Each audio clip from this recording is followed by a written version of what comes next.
और अगर ये युद्ध नहीं रुका तो दुनिया के सामने कई महत्वपूर्ण सवाल खड़े हो जाएंगे। सवाल ऊर्जा सुरक्षा को लेकर, आर्थिक सुरक्षा को लेकर, खाद्य सुरक्षा को लेकर, जल सुरक्षा को लेकर और सबसे ज्यादा जरूरी जो है वो खाद्य सुरक्षा को लेकर।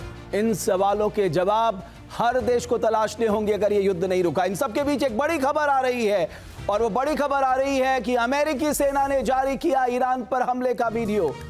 ईरान के हथियार गोदाम को बनाया है निशाना। हमले के बाद हथियार गोदाम में जबरदस्त आग लग गई। MQ-9 रिपर ड्रोन से इस हमले को अंजाम दिया गया है। तो MQ-9 रिपर ड्रोन से न सिर्फ हमला किया गया बल्कि इसका वीडियो भी सामने आया है। आप देखिए इस हथियार डिपो को किस तरह से एक ड्रोन का इस्तेमाल कर निशाना बनाया गया और धुएं का ये गुबार बताने के लिए काफी है कि ड्रोन का प्रहार कितना घातक और सटीक था।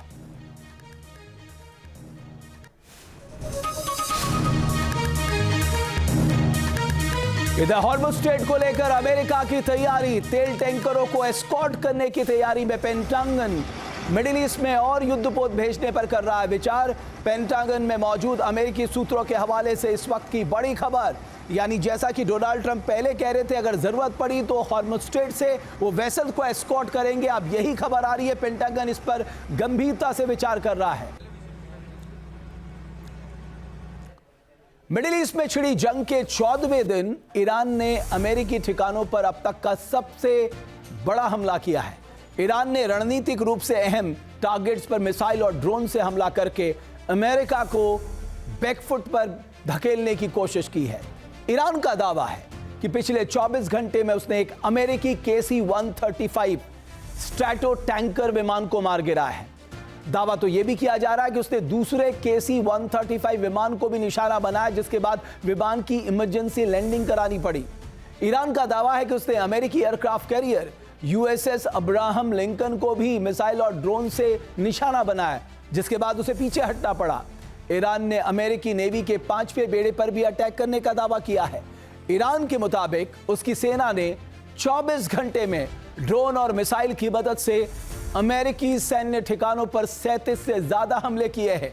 ईरान की माने तो उसके उन विनाशक हमलों से अमेरिका को तगड़ा नुकसान उठाना पड़ा है।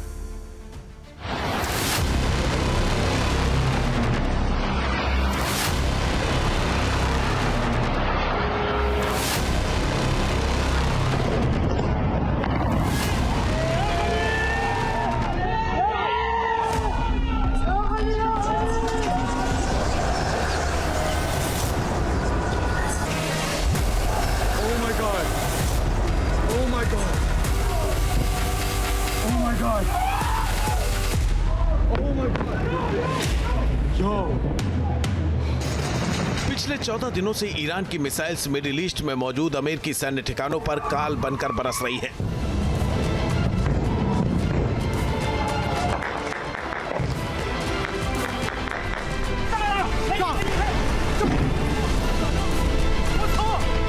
ईरान के कामिकेज ड्रोन भी अमेरिका को तगड़ी चोट पहुंचा रहे हैं।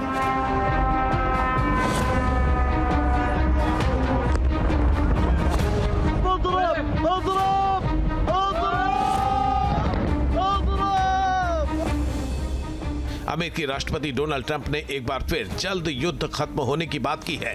ईरान के घुटनों पर आने का दावा किया है। हालांकि ईरान के तेवर कमजोर नहीं पड़े हैं। वो बार बार अमेरिका को ललकार रहा है। अपनी टॉप लीडरशिप खत्म होने के बाद भी मिडिल ईस्ट में मौजूद अमेरिकी सैन्य ठिकानों पर मिसाइल और ड्रोन से हमले कर रहा है।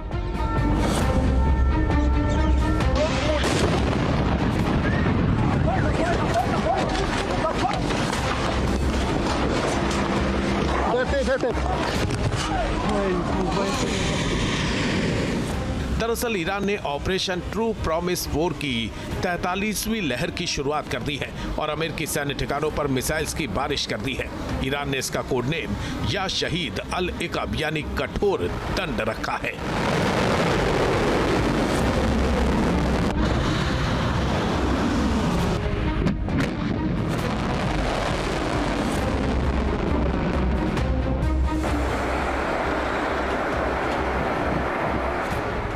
ईरान के ताजा हमलों से अमेरिका को भारी नुकसान की खबर है। दुनिया भर में अपनी सैन्य ताकत का लोहा मनवाने वाले अमेरिका को उस वक्त बड़ा झटका लगा जब पश्चिमी इराक के रेतीले इलाके में आसमान का बाहुबली माना जाने वाला विशालकाय KC-135 स्ट्रेटो टैंकर विमान क्रैश हो गया।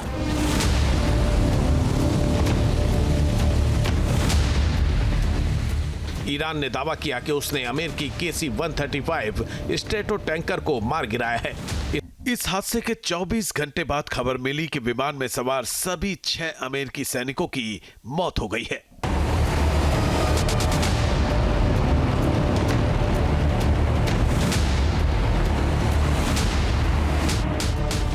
जंग के बीच आसमान में ईंधन भरने वाले इस फ्लाइंग गैस स्टेशन का गिरना एक बड़ा नुकसान माना जा रहा है।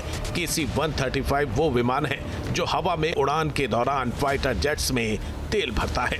लंबी दूरी के मिशंस के लिए ये विमान काफी अहम माना जाता है।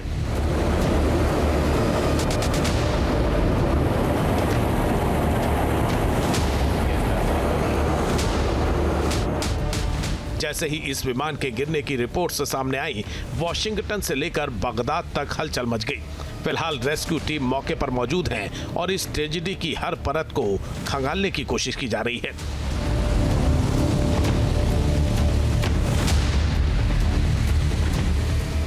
इस बीच पश्चिमी इराक के आसमान में 2 अमेरिकी HC-130J बचाव विमान कम ऊंचाई पर उड़ते हुए देखे गए। कहा जा रहा है कि ये खोजी विमान KC-135 स्ट्रेटो टैंकर के दुर्घटना स्थल की तलाश कर रहे थे।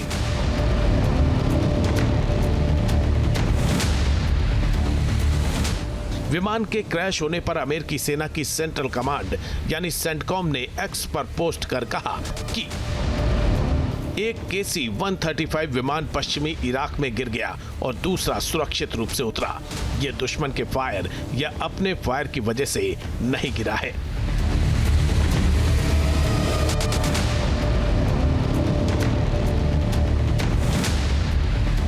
अमेरिका को आसमान में ही नहीं बल्कि समंदर में भी तगड़े झटके लगे। अमेरिका के समुद्री दानव कहे जाने वाले aircraft carrier USS Abraham Lincoln को लेकर IRGC ने बड़ा दावा किया। IRGC ने दावा किया कि उसने USS अब्राहम लिंकन पर मिसाइल और ड्रोन से हमला किया, जिससे उसे काफी नुकसान पहुंचा है।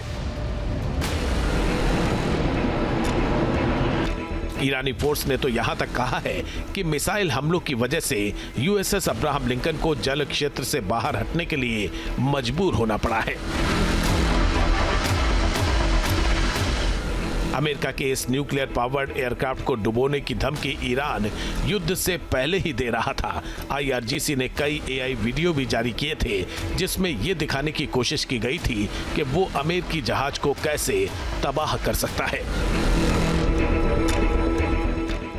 अब ईरान ने इस दावे को हकीकत के धरातल पर उतारने का दावा किया है। ईरान ने कहा है कि हमले में एडवांस बैलिस्टिक मिसाइल्स और एडवांस ड्रोन्स का इस्तेमाल किया गया। जब हमला किया गया तब USS अब्राहम लिंकन ईरान की समुद्री सीमाओं से करीब 340 किलोमीटर दूर था। हमले के बाद अमेरिका का एयरक्राफ्ट कैरियर जवाबी हमला करने के लायक या ईरान के खिलाफ नए ऑपरेशन को अंजाम देने लायक नहीं बचा है।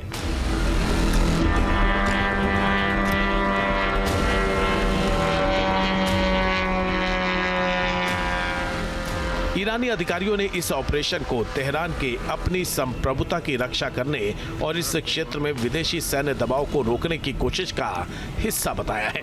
IRGC के इस दावे की अमेरिका की तरफ से कोई पुष्टि नहीं की गई है। US सेंट्रल कमांड ने इतना जरूर कहा है कि ईरान की तरफ से आ रहे खतरे को खत्म कर दिया गया है। सेंटकॉम ने यह भी कहा है कि USS Abraham Lincoln operation epic fury को लगातार सपोर्ट कर रहा है।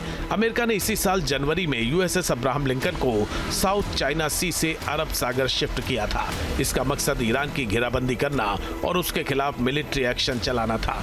28 फरवरी को जंग की शुरुआत हुई तो इस एयरक्राफ्ट कैरियर से भी घातक हमले किए गए थे।